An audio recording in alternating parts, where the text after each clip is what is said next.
agradezco a todos estar acá, a Karina, que gentilmente nos da la posibilidad de compartir esta charla, que bueno, que gracias a las compañeras de Karen, Inés, y todas las compañeras y compañeros de TEFI, con los compañeros de la GU y de la FEC, y toda esa gran comunidad universitaria que está trabajando acá y circulando estos temas de tanto interés. A mí me gusta decirme más que académica universitaria, ¿no? Porque es donde tiene sentido englobar todas las funciones, ¿no? Estamos investigando, estamos enseñando y hacemos actividad de extensión. Entonces, el estar en la universidad es algo muy vivo, ¿no? Y creo que estas actividades del EFI es donde más aparece la esencia de lo que es la universidad, ¿no? En esa responsabilidad social, ¿no? Y de trabajo en el territorio. Bueno, yo voy a leer un poquito, porque hay un tiempo, y yo me puedo divagar, pero después de esta lectura, compartir estas ideas, la idea es abrir y intercambiar, a ver qué les parece. Les cuento que la propuesta aparece a través de Karen Inés, que compartimos un grupo de investigación, que la responsable es Ana María Fernández Caraballo, que trabaja el tema de las infancias locales desde varias perspectivas, la perspectiva de la pedagogía, de los discursos psi y del arte. Y en estos intercambios que hemos tenido a nivel grupal, bueno, encontramos líneas en común para poder desarrollar, y realmente es un territorio interesantísimo para nosotros desde Bellas Artes, poder generar algún aporte, algún tipo de aporte. Y estamos, bueno, organizándonos también para ver cómo aportamos a la grupalidad, con las compañeras Anaí Lagos y Soledad Betoni, que van a estar en esta conversación, porque bueno, es una conversación que es dialógica, trae a muchos otros, no solamente estoy yo en presencia, hay otros compañeros más. Bien, entonces la idea es compartir una reflexión a propósito de la relación entre el juego, el arte y la memoria desde el enfoque de las prácticas de las artes visuales. Esto es como la característica de esta reflexión, ¿no? Voy a tratar de hablar desde las prácticas, no desde la filosofía, no desde una disciplina que hable sobre las prácticas, sino desde el propio hacer del arte, ¿no? Que nosotros llamamos comúnmente el artista, ¿no? Pero podemos considerar que todos, en tanto que hacemos cosas, y esas cosas tienen un sentido diferente a otras cosas que hay en nuestro entorno, lleno de cosas, podemos considerarnos cada uno como un artista, como decía Java Reed en los años 50. En esta charla nos proponemos explorar la relación de la práctica artística contemporánea con el juego a partir de la perspectiva del filósofo alemán Jörg Gadamer, que consiguió echar luz sobre algunas cuestiones que plantearon las obras artísticas desde los años 50 del siglo pasado, que son vigentes al hoy, en particular aquellas prácticas que integraban el cuerpo, el proceso y la participación del espectador. Nos acompañan en esta conversación, como les decía, trabajos de otros compañeros que en Bellas Artes han trabajado esta noción de juego, que la trabajan desde la investigación artística, que es una de las cosas que quiero comentarles a ustedes aquí. O sea, nosotros lo que estamos haciendo es articular teoría y práctica. No entendemos que la práctica del arte está por fuera de una producción teórica. Entendemos que en la práctica se produce teoría, ¿no? Que hay algo ahí que es un juego integral. Y nos ponemos a leer a estos autores y vemos si nos sirve o si no nos sirve, si echa luz a las cosas que están en nuestro horizonte, de nuestras prácticas o no, ¿no? Entonces, en este sentido, esta propuesta trae una exploración, ¿no? Y trata de buscar si si a ustedes les parece que pueda ser útil o no esta perspectiva gadameriana sobre el juego. Esta idea surge en el estudio de la relación del artista y las ideas de infancia que realizamos en el marco del grupo de estudios de infancia locales que recién les comenté. Y en este grupo se estudia el discurso de las infancias locales en diferentes periodos de tiempo. En la primera oportunidad de este trabajo, habíamos explorado los discursos de la primera mitad del siglo XX, enfocándonos en la obra de Petrona Viera. ¿Se ve bien? Es interesante notar que la artista Petrona Viera, que ustedes ven allí, una pieza y se llama Recreo justamente, que es de 1924, retratando escenas cotidianas, nos invita a poner en juego nuestras propias concepciones de infancia. O sea, mirando esto nosotros empezamos como a retomar, ¿no? Nuestras ideas de nuestras infancias, de la infancia en el sentido más amplio o particular, revelando la matriz discursiva epocal y sus lógicas. O sea, nos conecta con esos discursos de infancia.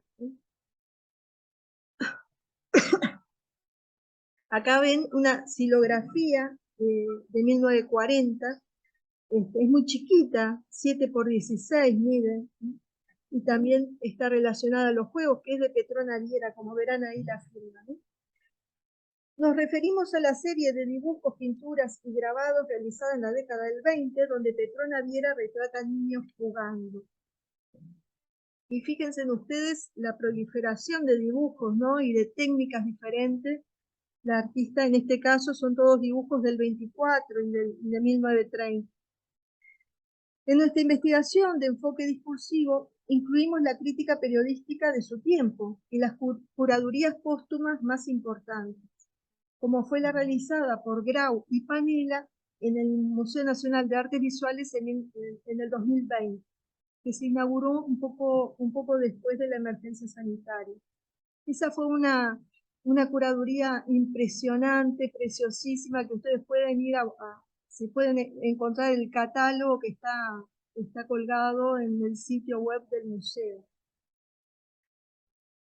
Esto, o sea, el trabajo del artista de Petrona Viera, las curadurías, las notas periodísticas de época sobre la muestra, todo este material nosotros lo triangulamos, o sea, lo articulamos, lo hicimos dialogar con una investigación artística que se abocó al estudio de las temáticas que ofrecía el artista de sus dibujos, pinturas y grabados para los críticos, los curadores, los periodistas en arte. Y acá tenemos que abrir un paréntesis para aclarar qué cosa es esto de la investigación artística, ¿no? Que ahora es como muy común, desde que tenemos una maestría en arte y cultura visual en la Facultad de Artes. La investigación artística es un modo de investigación en arte donde, entre otras cosas, el investigador, sumergido en la propia práctica, comunica su propuesta y hallazgos en ámbitos académicos y los comparte en el medio social. Y esto es muy interesante porque es como una actividad que se diferencia de lo que es el acto creador, ¿no? O sea, a lo que hace un artista en el sentido más imaginario, ¿no?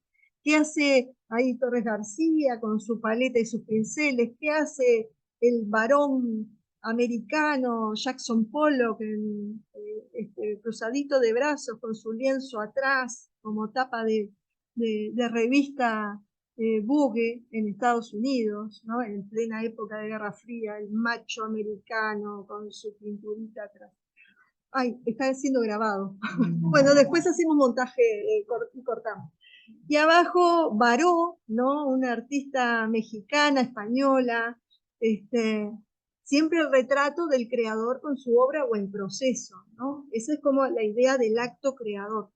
Pero la investigación artística es diferente, porque no es solamente la producción de obra, sino que es una producción que además está intentando abrir comprensión sobre algo, ¿no? Y esto es toda una novedad. Allí lo que les muestro justamente como ejemplo de una investigación artística Es lo que hizo Soledad Betoni acá cerquita en el Museo de la Memoria, que trabajó la cuestión de la memoria en los artistas de los años 90 en Montevideo, y bueno, y para ello ella produjo obras para poder comprender esa concepción de memoria. Fíjese que es un camino diferente a investigar sobre los artistas y la memoria. O sea, es diferente a una investigación histórica, es diferente a una investigación sociológica, ¿no? Una investigación filosófica, es desde el arte, o en arte, ¿no? Y aquí un poco les aclaro un poco más. Dice, digo, se diferencia el acto creador, el obrar del artista y de las investigaciones científicas sobre el arte, y la investigación artística es una actividad que actualmente se desarrolla principalmente en el ámbito universitario. Para mencionar brevemente que el arte se incorpora a la universidad, como señaló Eflan, en Estados Unidos y en Europa. En Europa desde el siglo XVIII, en las universidades alemanas y después en las universidades inglesas. Pero es en Estados Unidos donde se desarrollaron por primera vez departamentos de arte, concursos de historia del arte y lo que le llamaban prácticas de estudio. Imagínense la novedad, ¿no? Estaban aprendiendo historia del arte, pero había un tallercito donde ellos hacían un poco del ejercicio del artista, ¿no? Así comienza esta actividad. La investigación artística comparte con el acto creador el carácter de lo simbólico, y por ello la producción artística visual que surge en este tipo de investigación tiene algo que aportar acerca de los modos de ser y de habitar el mundo. En este sentido, el filósofo español Vilar decía, y lo cito, que las artes son maneras de pensar el mundo, modos de intentar encontrarle sentido, de fundar significados. Pero claro, para ello tendremos que concebir el arte y la estética de manera ampliada, sin prejuicios y con una disposición de apertura a las significaciones y propuestas emergentes. Y acá cerramos este paréntesis sobre la investigación artística para continuar con esta charla.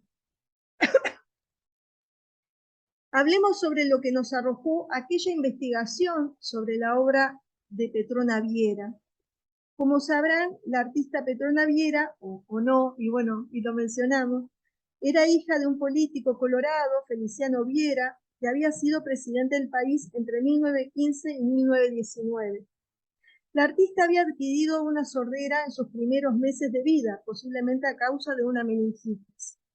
Si bien tuvo una maestra particular especializada, tenía grandes dificultades para la comunicación, según refieren algunas de las fuentes estudiadas. Aprendió pintura con el artista Guillermo Laborde, que lo ven aquí en la diapo, un gran divulgador de los principios estéticos del planismo de la Escuela de Montevideo. Hacía grandes rasgos, el planismo tiene que ver con esas composiciones donde aparece como una unidad formal, emocional, cromática, ¿no? Todo está como muy, muy aguantado, podríamos decir, ¿no? Para algunos críticos es una expresión bien montevideana. Bien aguantado, bien, el color aguantado, la forma aguantada, todo muy aguantado. Bueno. El acervo del Museo Nacional de Artes Visuales cuenta con 1001 obras del artista en distintas técnicas, ¿no? de Petrona Viera. Pinturas al óleo, silografía, pastel, entre otras técnicas.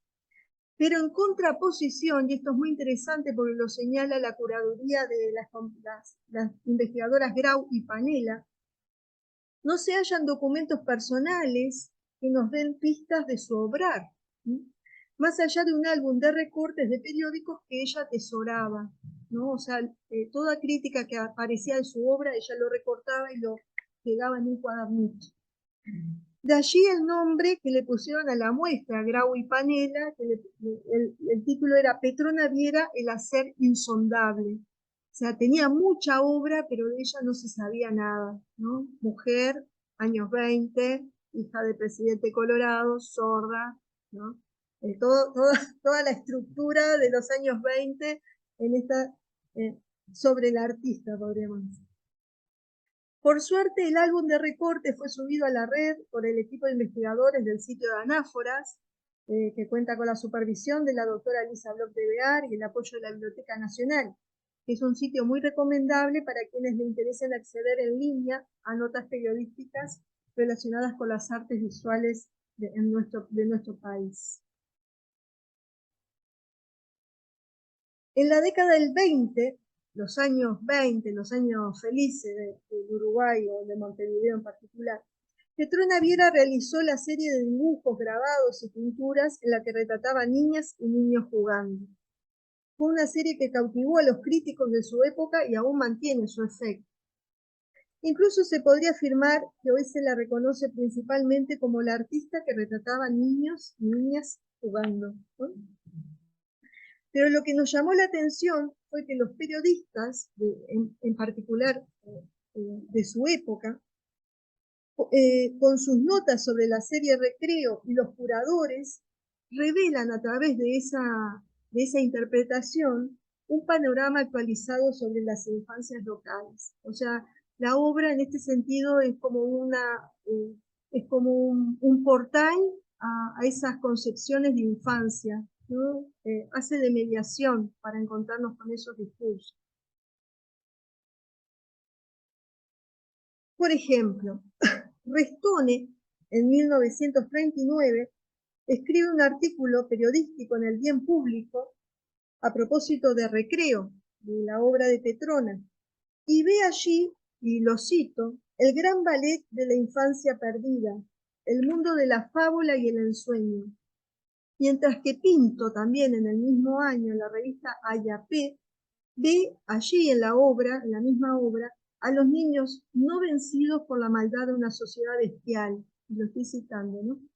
Un año después, Kemp, en 1940, en una revista argentina llamada Sintonía, subraya la ingenuidad, el candor y la inocencia. O sea, en este sentido es que nos ejemplifican esta mirada, ¿no?, de estos periodistas y curadores que a través de la obra pueden dar cuenta, pueden actualizar, pueden dar cuenta de lo que está pasando con las infancias en ese momento.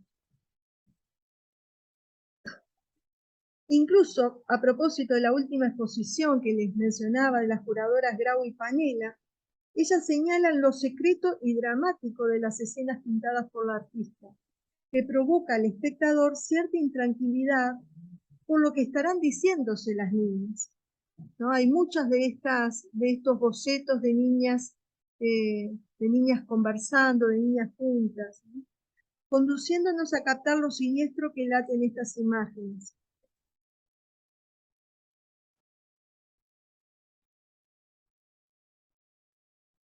En fin, la investigación artística que realizamos nos condujo a ciertos tópicos ligados a la infancia, o sea, a través de esas notas que íbamos leyendo, íbamos prefigurando como ciertas ideas que estaban ahí sosteniendo el discurso de infancia, ¿no? Y ahí reconocimos la idealización, la vulnerabilidad, la ingenuidad y también su contracara, lo siniestro. Esta investigación sobre la serie de Petrona Viera fue el puntapié inicial de una línea de investigación que implicó pensar el juego a partir de las significaciones que permitía la recepción de la obra artística. O sea, ¿qué pasa cuando yo veo eso que me muestra el artista? Es decir, fuimos de la obra artística a los discursos sobre el juego. Pero en la actualidad hemos ensayado un movimiento contrario y por eso esta charla viene a presentarle una exploración. Este movimiento es del juego humano a la obra artística, partiendo de la definición que aporta la hermenéutica gadameriana sobre juego. Este movimiento surge al darnos cuenta de los efectos de una concepción estética formalista y puro visual, o sea, una estética que se concentra en la forma y en lo visual de la forma especialmente, que está muy instalada en nuestro medio, que ante todo privilegia la forma y el sentido visual del objeto artístico, marcando desde nuestro punto de vista el camino de la cosificación del arte. O sea, una vez que nosotros entendemos que la obra es un objeto, es una forma, y no salimos de ese encuentro con la obra termina siendo un objeto más como esta lámpara, esta laptop, la silla, ¿no? Un objeto más en un mundo lleno de objetos. Justamente en el proceso de investigación se dio una situación que ilustra el efecto de esta concepción visualista que lo comparto con ustedes. Aquí, en un avance de esta investigación, mencionamos en una oportunidad que en una fuente indirecta se afirmaba que Petrona Viera iba a la hora del recreo a una escuela cercana a su casa para hacer sus bocetos. Esta mención generó controversia, porque algunos observaban que en las pinturas se veían niños descalzos. ¿Dónde se vio que en la escuela los niños jugaran descalzos? Ergo, Petrona Viera pintaba lo que se imaginaba que ocurría en un recreo. Vale aclarar que Petrona Viera no fue a la escuela por la sordera y tuvo una maestra especializada que trabajaba en su propia casa, ¿no? que le daba las clases en la propia casa. Respecto a esta situación, hemos realizado una pieza que ironiza sobre este hecho que interpretamos como efecto del predominio de la estética formalista y purovisual. No veo zapatos, ergo, es un poco esto. Es un juego, ¿no? Que le llamé Petrona Viera y la verdad del recreo. Entonces, en el primer cuadro dice, todos se preguntarán cómo fue que la notable artista pintó el recreo. Posibilidades en orden de aparición, jugando un poco con este sentido de enumerar las ideas, ¿no? Primero, un ángel le guiaba a la mano, ¿no? Los artistas de ícono que hablábamos antes con el compañero, ¿no? Que es una de las tradiciones del arte. En el medioevo había personas especiales que podían hacer ese vehículo, podían ser vehículo de Dios y pintar los íconos, ¿no? Entonces decíamos, bueno, un ángel le guiaba la mano y ella hacía esas imágenes que no podía tener, no podía verlas, ¿no? La segunda posibilidad lo vio por el agujero del muro de la escuela, ¿no? Una cuestión así, tipo, con un poquito de condimento al asunto, ¿no? La tercera le pidió a unos niños del barrio que posaran para ella. Y sí, ella muchas veces le pedía a niños que posaran. Y ella dibujó muchos niños que posaban en su propia casa, ¿no? Incluso, bueno, es una actividad muy común, ¿no? Del artista de pedir a alguien que pose para sacar bocetos. Y por consultas, bueno, la copa, ¿no? Juguemos a la copa y preguntemos al artista, ¿cómo fue que hiciste esas escenas? ¿La viste o no la viste? ¿La imaginaste? ¿Qué pasó? ¿Por qué no le pusiste zapatitos, no? Es un poco pensar que el artista siempre está trayendo lo que ve tal cual a su obra, ¿no? O sea, es una forma única de pensar lo estético, como si la estética fuera solamente eso, ¿no? Sigo por aquí, entonces, se darán cuenta que la cuestión de si es verdad o no que el artista iba a la escuela para bocetar los juegos de niñas y niños en el recreo no tiene mucha importancia para nuestros propósitos, que estamos como muy enfocados a la cuestión discursiva. Pero lo significativo de esta situación radica, y es lo que le decía, en que no es visible los efectos de las prescripciones estéticas, visuales y formalistas en nosotros como espectadores. O sea, nosotros no nos damos cuenta que cada vez que nos vamos al encuentro con la obra artística, la vemos flechada desde un lugar. Y eso es como muy interesante, ¿no? Y vamos a abrir otro paréntesis. Uno de los efectos más visibles de esta estética se observa en el modo en que nos vinculamos con el arte. Resumiendo, se trata de una concepción de obra que la asimila a un objeto para colgar, para colocar en una esquina, ¿no? Siempre como en esa lógica. En un mundo lleno de objetos como es el nuestro, la obra se cosifica. O sea, podemos ver el recreo y decir, bueno, eso es una obra para tener en el living de esta casa, de esta gran casa, ¿no? Pero esta cosificación se acompaña además de una concepción de sujeto muy recortada en torno a la figura del artista.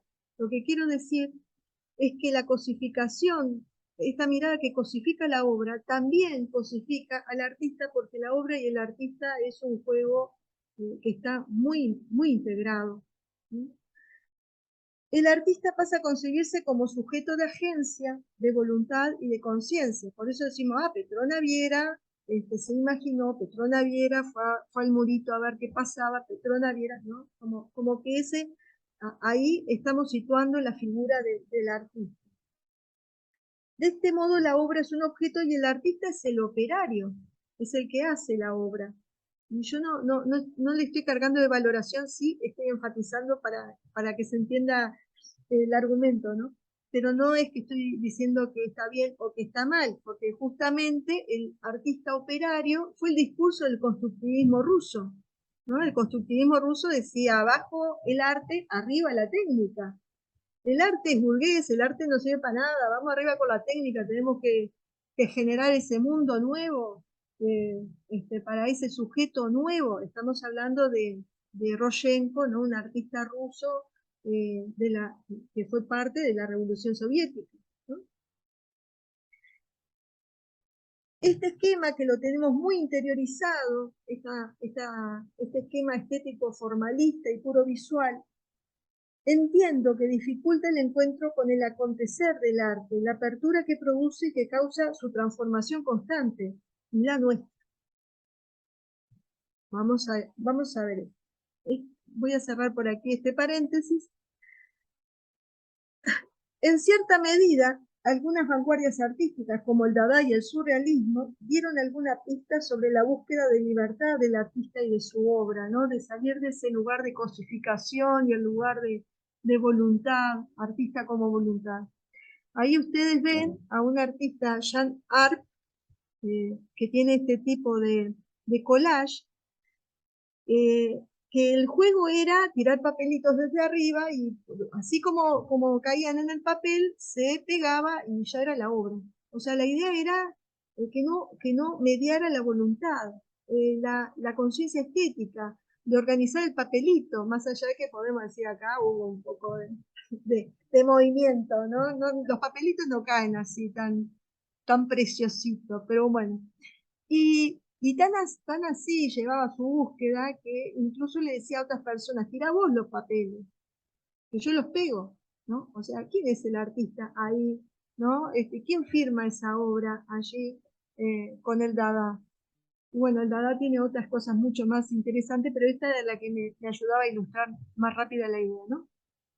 O surrealista André Masson, que el dibujo automático, ¿no? Liberar la conciencia, dejar que la mano se mueva sola y que aparezca allí esa reverberescencia creativa, originaria, vital, que no estaba encerrada en la conciencia, sino en aquello otro, que es el tercer término de el inconsciente, ¿no? En el sentido más psicoanalítico. Entre otras cosas, los y las artistas buscaron no tener control consciente sobre la obra, liberándola y liberándose de las expectativas del arte y de la conciencia estética. Me quedó lindo, me quedó feo, ¿no? Se aventuraron en el campo de la producción haciéndose amigos de lo contingente, lo azaroso, lo imprevisto. De esta manera también buscaron liberarse de las imposiciones del medio, en un contexto social e histórico que ya era complicado por los efectos bélicos, ¿no? Estamos hablando de artistas que vivieron la Primera y la Segunda Guerra Mundial, ese fue su mundo, ¿no?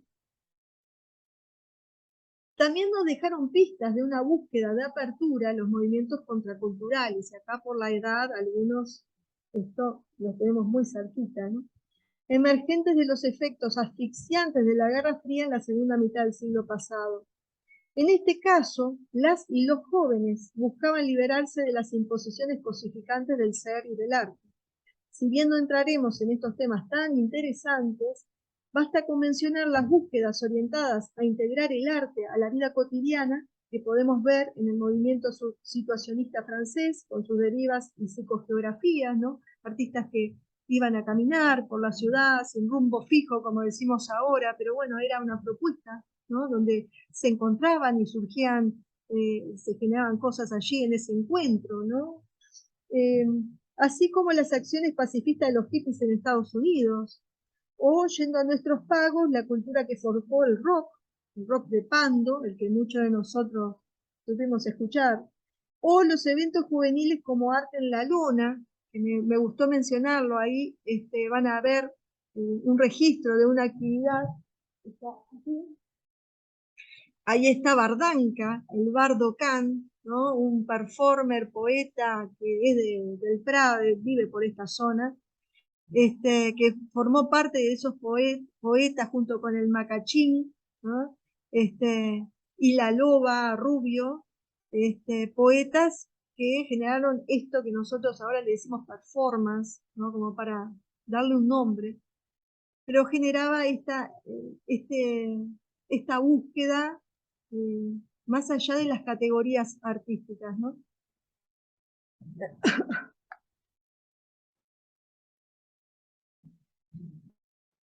Por nombrar algunos casos, los movimientos contraculturales, entre otras cosas, buscaron correrse de una concepción estereotipada y cosificante del arte y de la vida heredada de sus padres.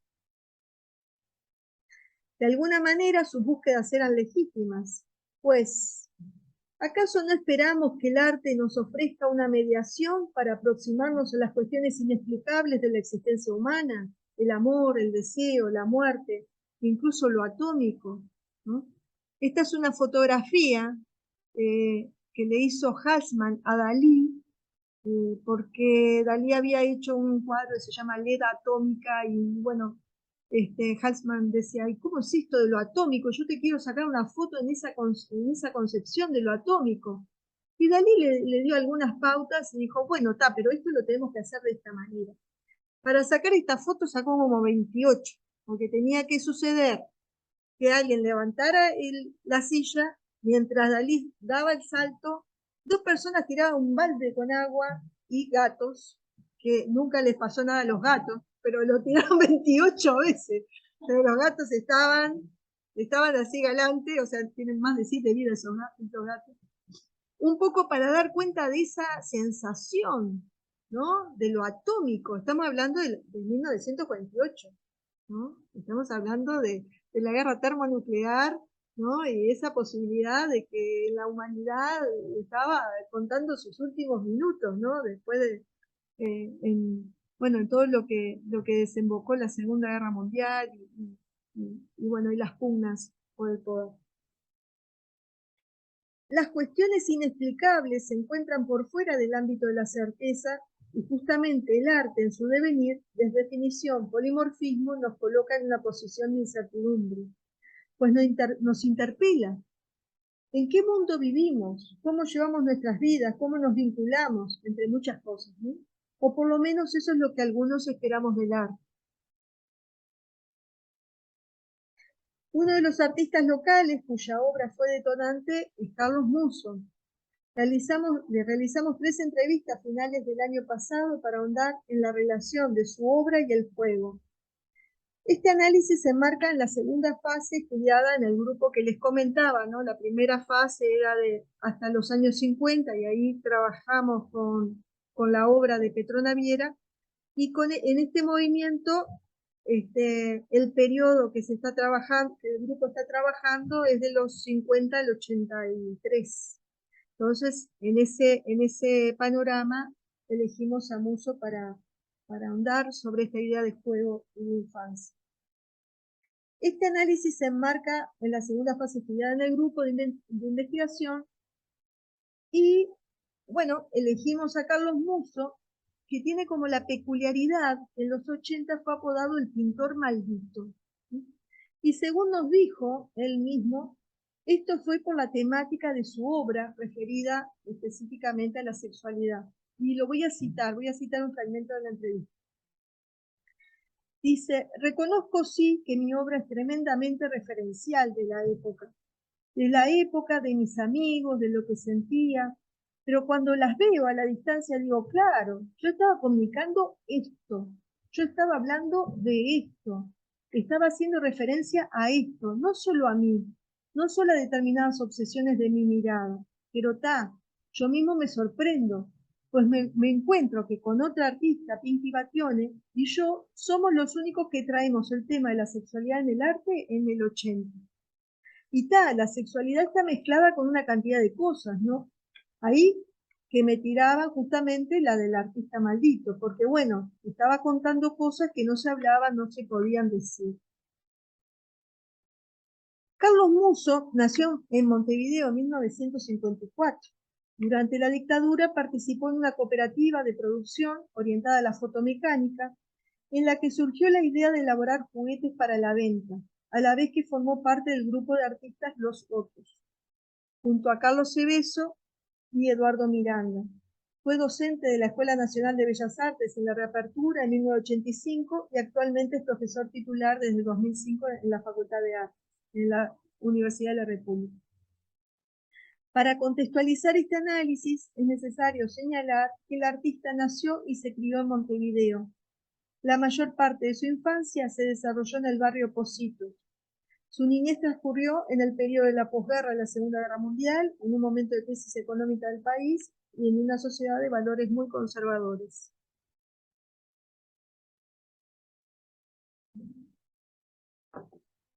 En su adolescencia y juventud fue testigo de los efectos de la consolidación de los dos bloques ideológicos de poder mundial, capitalismo, comunismo, y de la violencia fáctica del Estado, asesinatos, desapariciones, secuestros, encarcelamientos. Como muchos jóvenes, fue detenido sin motivos claros y violentado. Cursó en el Liceo Suárez, a finales de los años 70 trabajó en una empresa de productos químicos y fue fundador de una cooperativa que realizaba trabajos de fotomecánica. Al comienzo de la década del 80 fue reconocido por su producción de juguetes de madera que expuso en la Feria del Libro y el Grabado, así como también por sus pinturas, un momento de gran exposición y venta de sus obras. Cabe señalar que la obra de Carlos Musso no trata directamente cuestiones relativas a la infancia. Sin embargo, él menciona que su obra habla de lo que ocurre en su entorno, en el círculo de amigos y en la sociedad. Por ello, la cuestión de la infancia surge oblicuamente en la entrevista y en particular con la construcción de juguetes en una época en la que, dice, uno de sus amigos fue padre. En las entrevistas, la pregunta acerca de cómo el artista concibe la infancia fue el disparador para poner a trabajar sus recuerdos. Trabajamos con la memoria del artista. Evoca varios juegos de su época, los juegos de armar, como el Arma 1000, que está allí, la caja, o los juegos de construcción y maquetas, los soldaditos, la payana. Incluso el dibujo y la pintura forman parte del inventario. Y señala, y lo cito, no me puedo imaginar la infancia sin juguetes. Hace una mención muy emotiva a las carreras de chata que se hacían en las calles de su barrio. Con los rulemanes, dice, cuenta. Nos hacíamos las famosas chatas, y eran las carreras de chata. La final era en la calle Cavia, y era desde Cavia y Santiago Vázquez hasta Berro, o sea, pasamos por 5 cuadras. No sé si se imaginan, 5 cuadras en chata. En la investigación hemos encontrado en las redes sociales muchas personas que relatan sus experiencias en las carreras de chata. Montevideo tiene un suelo ondulado y en los lugares más empinados son puntos de referencia de estos juegos. Ahora bien, el proceso creador involucra el juego.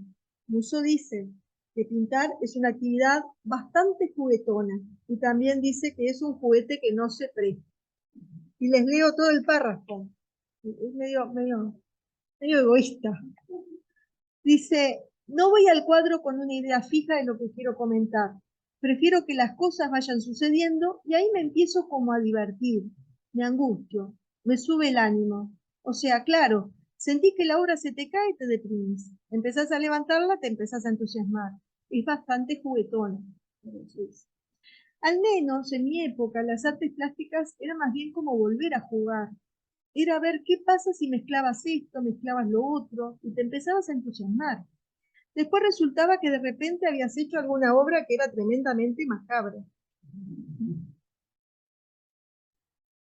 Menciona algunos artistas que para él tratan de alguna manera la infancia a través de juguetes. Ahí vemos a Lacy Duarte, una artista que trabajó, que vivió en el medio rural, entonces hizo muchas instalaciones. Ahí ven caballitos de madera, ¿no? Ven muñecas hechas a mano. Y ven a Cabrerita, allí, a Javier, como gustaba llamarse él, que hacía esas famosas imágenes en acuarela, de caras de muñequitas, ¿no? Que hay toda una historia con todo esto. Pero bueno, Musso retoma a estos artistas y dice, pero sin embargo no entusiasman tanto a los niños, es más una nota autobiográfica del artista sobre la infancia. Y lo cito. Dice, admiro sí a Cabrerita, por supuesto, con esa mirada siempre hacia la infancia, ¿no? Pero a la infancia, las muñecas. El proceso de Lacy Duarte mirando sobre su niñez. A Lacy la conocí por el 90, más o menos, cuando todavía era tapicista. Y todo eso es un recorrido en su memoria y en su infancia. No está pensado para los niños, ni ella lo pensaba para los niños. Fíjate vos que todos somos conscientes de que los caballitos eran una cosa que se jugaba en la década del 50, del 60. Para Lassie es un viaje en su tiempo, en su tierra, en su infancia. Las muñequitas también, las galletitas, los panes con formas y todo eso. Y he visto niños que lo miran, pero no lo miran como quiero jugar con eso. Lo miran con esa admiración y con esa cabecita que no sabes qué es lo que están pensando. Es un poco como lo siniestro, ¿no? de Petrona. En este sentido lúdico del arte, que no está ligado a la relación estereotipada juego-infancia, es el que nos interesaba abordar. Y acá viene como la parte filosófica. Acá nos volvemos filosóficos. El juego como condición del arte, o sea, pensar el arte como juego, ¿sí? Que es el giro que estamos planteando. Gadamer fue quien comprendió el sentido lúdico del arte y lo distinguía de otros objetos. Ahí nosotros utilizamos específicamente estos textos, ¿no? En la actualidad de lo bello, que tiene un capítulo sobre el juego, la estética y hermenéutica, que tiene varios escritos, el que nos interesó fue justamente estética y hermenéutica, y en verdad y método, que hace un desarrollo sobre el juego muy interesante. La condición de la obra artística es hermenéutica, dialogante. Hoy todo me resuena con las charlas que tuvimos hoy temprano.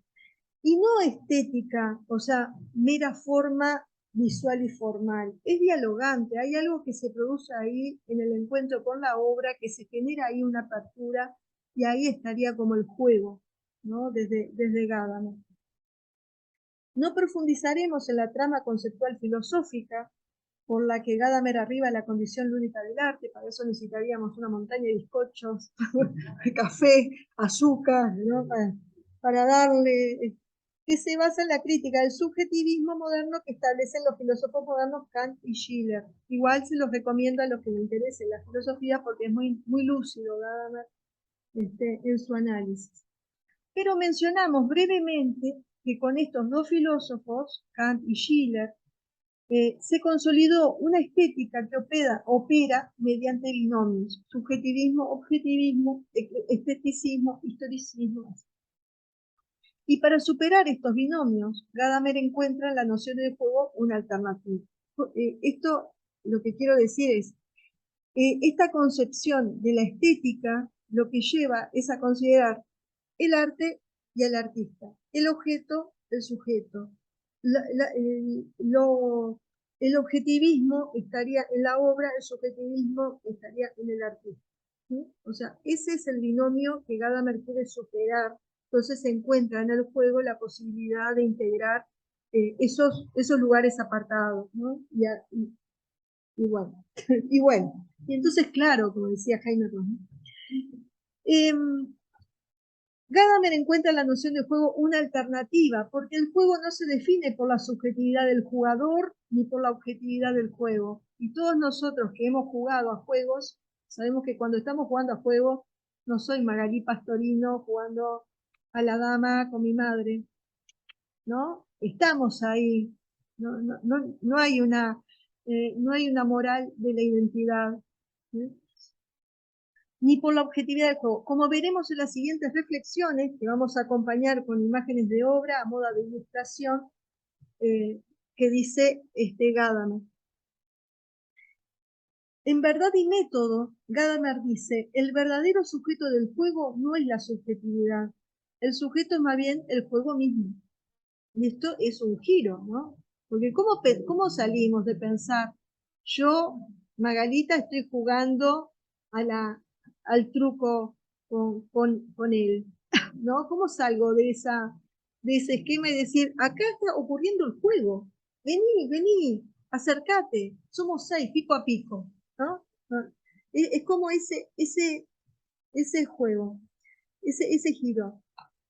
Y sigue, pues el modo de ser del juego no permite que el jugador se comporte respecto a él como respecto a un objeto. Y señala que los jugadores tienen que abandonarse al juego para poder jugar. Se dan cuenta que esto es fundamental. No cualquiera puede jugar. Si la persona no puede abandonarse a algo que ya tiene reglas, y con otros además, no puede jugar. Y a través de ellos, el juego simplemente accede a su manifestación. O sea, el juego se manifiesta una vez que nos liberamos de estos actos de conciencia. Porque, dice, y lo estoy citando siempre, ¿no? Una estructura ordenada del juego permite al jugador abandonarse a él y le libra del deber de la iniciativa, que es lo que constituye el verdadero esfuerzo de la existencia humana. Esto es muy lindo, ¿no? Los sujetos no determinan la esencia del juego, es un acontecer. Y dice esta frase que es muy interesante, dice, todo jugar es un ser jugado. De esta forma, Gadamer introduce el sentido del juego humano como un modelo para comprender la relación con la obra artística. Yo elegí esta imagen lindísima de Cartier-Bresson, ¿no? Un fotógrafo que, bueno, fue periodista de guerra, y en el 33, que estaba en España, todavía no había sido no se había desencadenado la Guerra Civil Española, saca esta foto que es muy interesante, ¿no? Con respecto al juego y a esto de cómo no hay un sujeto ni un objeto, hay niños jugando. Pero ¿cómo transpone esta noción de juego humano al arte? Y acá está lo interesante para mí. Gadamer parte de la idea de que el juego es entrada a un mundo abierto, y él lo llama conformación. El juego es conformación, se está siempre como conformando, es algo que se está moviendo, ¿no? Y dice, no es pura repetición, no es tipo jugamos la rayuela y se repite ese movimiento, no, siempre sucede algo nuevo, siempre se conforman cosas diferentes, ¿no? Que no depende de las personas, sino que es una totalidad de sentido que se actualiza y ejecuta por quien experimenta el juego. Lo que permanece y es constante no es la subjetividad del que experimenta, sino la obra de arte, en el sentido del arte, que no es algo que exista en la conciencia del sujeto. Vamos a ver a Goya acá. Esta imagen es muy linda porque muchos la leen como la inestabilidad política, ¿no? El niño que está abajo dominando el juego está vestido de una forma aristo y el que está arriba como, ¿qué hago? Es el de las clases populares, ¿no? Sin zapato, con la media rota, ¿no? Es como una alegoría. Bueno, la identidad del que juega no se mantiene para nadie. El juego hace referencia solo a algo que está ocurriendo. Por el juego, dice Gadamer, lo que había antes ya no está ahora.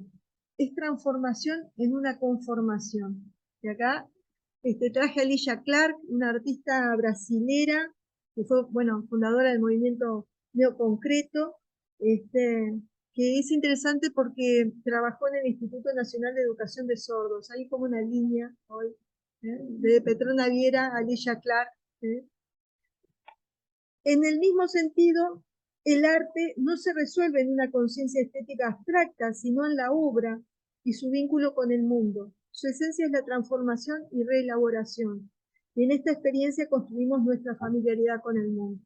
Esto es muy interesante, porque nosotros si pensamos que la obra es una cosa, es un objeto, es eso visual que hay ahí, los niños jugando, ahí no hay poder transformador del arte.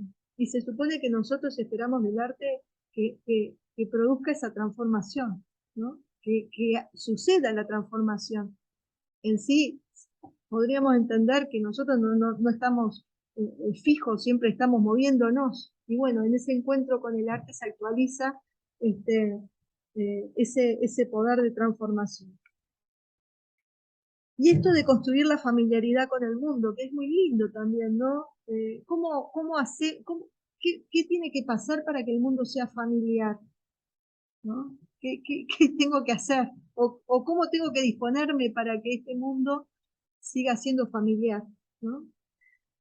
Por esto Gadamer dice en Estética y Hermenéutica que, lo cito, en la obra de arte acontece de modo paradigmático lo que todos hacemos al existir, que es construir permanentemente el mundo. ¿Sí? El mundo siempre lo estamos construyendo y también nosotros estamos transformándonos en esa obra, ¿no? En ese obrar, podríamos decir. En verdad y método, fíjese esta casa con muchas ventanas y muchas puertas, ¿no? Podría ser esto en una versión de Cliff, ¿no? La casa giratoria. En verdad y método, Gadamer señala que, y lo cito, el mundo que aparece en la representación, y separa la palabra para decir, no lo leas representación todo junto, la representación, no, la representación, se presenta, se vuelve a construir, ¿no? La cosa conmigo, ¿no? Dice, de vuelta, el mundo que aparece en la representación no está ahí como una copia al lado del mundo real, sino que es esta misma en la que sentada verdad de su ser, la verdad se acrecienta, ¿sí? En esa representación, en ese encuentro con la obra. Y en este juego se conoce algo más de lo ya conocido, o por lo menos se le da vuelta a las cosas, ¿no? Por lo que el arte pone en relieve aquello que en la existencia cotidiana se pasa de largo. En este sentido, este argentino, este fotógrafo, que nos invita a un asadito, en este sentido el arte no puede ser aprendido en su totalidad, no es una cosa. Es experiencia que genera nexos de sentido, pone en relieve, enfatiza, dota la realidad de significación, hace surgir algo que antes no resultaba visible en la cotidianidad y con las convenciones de la vida. Esto implica concebir la realidad como un juego de mostración y ocultación, es decir, en su carácter simbólico. Pero también es un esquema temporal, porque la experiencia del arte involucra un demorarse, que es lo que entiendo que está sucediendo con esta imagen, ¿no? Nos demoramos, nos encontramos con los detalles, nos cautivamos, ¿no? Y lo cito, dice, se trata de un demorarse en el que el espectador no solo construye y actualiza la obra, sino que construye también su propio ser, experimentando su historicidad y su finitud, lo que se da en cada presente. La intimidad con que nos afecta la experiencia del arte es a la vez, de modo enigmático, estremecimiento y desmoronamiento de lo habitual. No es solo el ese eres tú que se descubre en un horror alegre y terrible. Ese eres tú. ¿En qué lugar está? ¿El que corta la carne o el que agarra el vino? ¿O el que lleva el vino? También nos dice, has de cambiar tu vida. En correlato, el artista como sujeto no es un mero agente y causa última de la determinación del sentido, pero es condición de la emergencia del acontecer del arte. De este modo llegamos a la reconfiguración de la idea de subjetividad en el arte, a través de esta noción de juego de Gadamer, que deja de ser abstracta y alienada, conciencia estética, para ser históricamente situada y en diálogo. ¿Está muy cansado? Tengo 20 hojas más para leer. No, jaja. Terminando, concluimos con Duchamp. ¿Cómo no? Con este señor que en un concurso de arte en Estados Unidos, ellos todos muy evolucionados, muy vanguardistas, él estando en el comité en el comité de evaluación, encaja esta obra al jurado, que es un taburete con una rueda, ¿no? En sí lo hizo con otra obra, con otro Rey de May, con el urinario, pero igual, lo cuento así. Y estas cosas, ¿qué son? Una rueda que no sirve para andar, un taburete que no sirve para sentarse, y además me estás encajando que es arte, ¿no? Es como así el juego de este señor. Y bueno, en un momento dejó de hacer arte para jugar al ajedrez, que era un profesional ajedrecista. Sin embargo, cuando muere, dejó una cartita diciendo, tienen que ir a ver tal lugar porque ahí está la obra que hice en todo este tiempo. Y bueno, y apareció, ¿no? Todo mundo duchampiano, que es un poco lo que está sosteniendo el sentido de las prácticas artísticas desde los años 50, ¿no? Esta apertura del arte, de pensar, esta apertura de los límites del lenguaje, de lo técnico, de lo estético, ¿no? Este giro, ¿no? de la concepción del arte. Y para concluir, vamos a resumir esto que estuvimos exponiendo. Esta línea de trabajo partió de la investigación de la obra artística de Petrona Viera, el análisis discursivo de la crítica y la investigación artística para abordar las ideas de infancias locales en la primera mitad del siglo pasado. Nos enfrentó a la dominancia de la estética formalista y puro visual que refuerza la cosificación del arte y tiene efectos en la vida cotidiana y en el artista. Dicha dominancia, tanto para el artista como para el espectador, oculta el poder de transformación y de mediación del arte. Además, nos hace perder la complejidad que cabe en este tipo de obrar, el artístico, y por lo dicho antes, de la vida misma, ¿no? El arte como situado en la vida. A través del arte nos aproximamos dialógicamente a las cuestiones sensibles, inquietantes, inexplicables de la vida, como vimos en la obra de Carlos Musso. Es por ello inevitable buscar otros enfoques fuera del ámbito de las estéticas, de la estética, que oficie de apertura para disponernos al acontecer del arte. Gadamer encontró una alternativa en la noción de juego humano, actividad que se constituye en la conformación, que hace familiar la existencia, que dota de significación a nuestro entorno vital y que nos conduce a un esquema temporal extraordinario, el tiempo de la demora.